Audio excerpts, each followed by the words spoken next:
Oh, do, Jed. Remember when we helped Major Ivor Lake from Cup of Tea when he needed help building a stone path across his duck pond? Aye, Seth.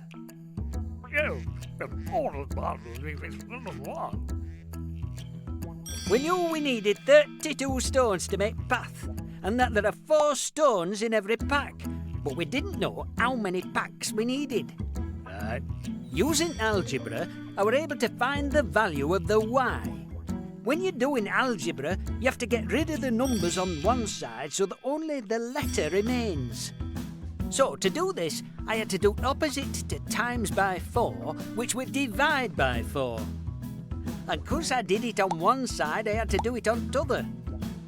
So y times 4 divided by 4 equals y, and 32 divided by 4 equals 8. So there you have it, y equals 8. Jed then went for gear, didn't you, Jed? Aye.